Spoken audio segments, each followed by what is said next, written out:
All right. So we're TinyShip, and our tagline is shipping for the rest of us. And I want to kind of show you a little bit about what we've been working on this weekend. I came in on Friday with an idea of actually doing kind of a distributed Airbnb for shipping. But over the course of the weekend, we got some reality checks, and we realized that there's actually already two big players in that field, ShipWire and Amazon. They both do huge fulfillment services for small business. So our addressable market went all the way to the bottom.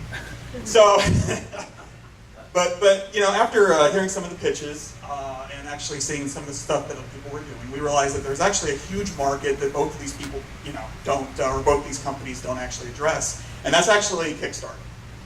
So I wanted to share a little bit. We were really in love with the idea of shipping because we feel like there's entrenched shipping companies and nobody's really innovated a lot in that space in a long time.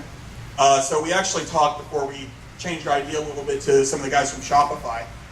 And the CEO and the CPO both agreed, you know, it was a great idea. This is something that they would love to see on the Shopify platform. And then we started realizing, oh, well, our market's kind of smaller. So Kickstarter.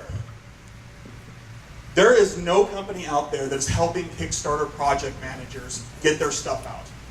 Their tools on Kickstarter are abysmal. Basically, they give you a CSV when you actually have a successful project with your backers on there and say good luck. So our plan is a platform. It's an on-demand platform. It's an on-demand platform for shipping in bulk, so burst shipping. This market is actually really huge, and I'm not sure if anybody actually realizes it. But last year, $215 million went to Kickstarter programs. And another impressive number is 1.5 million reward units were shipped.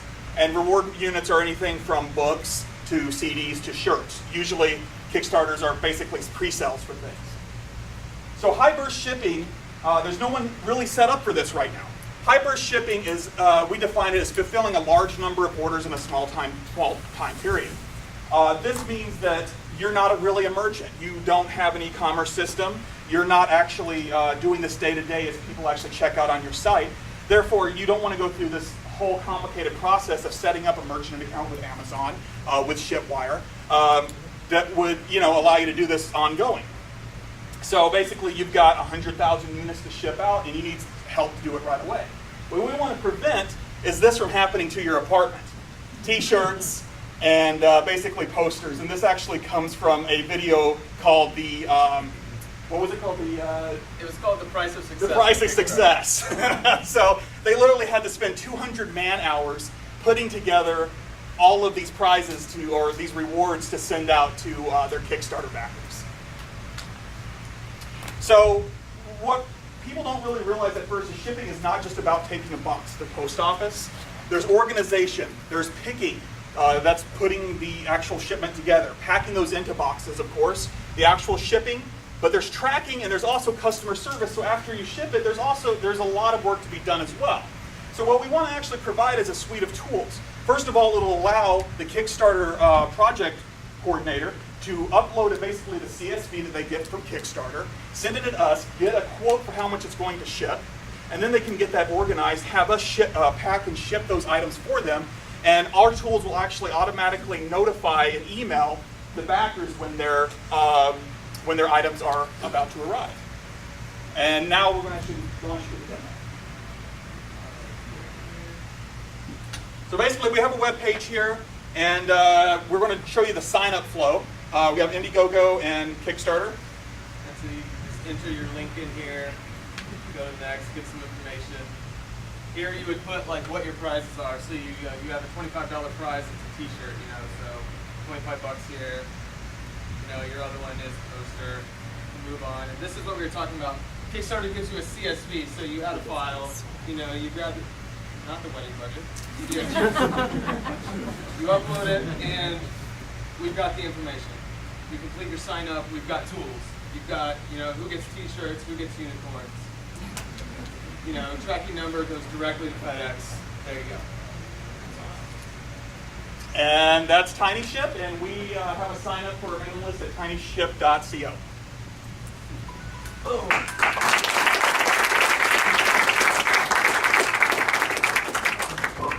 Mic check.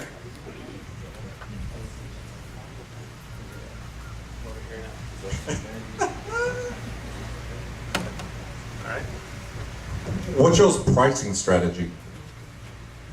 It's got to be simpler than Amazon's, because most of these shipping companies, they do it by per unit.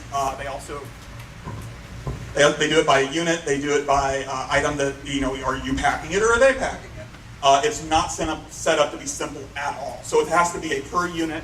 Obviously, we ask for a lot of things up front, like what type it is, T-shirt, that sort of thing. But it is going to be very customized. So we're going to have to be able to say, okay, well, if it's a T-shirt, then we know how much that's going to weigh. But if this is some sort of special board game, we're going to have to get in contact with that Kickstarter project and actually know how much it weighs. So the purpose of actually having the quotable screen is just to give them an idea of how much it's going to be for us to ship it for.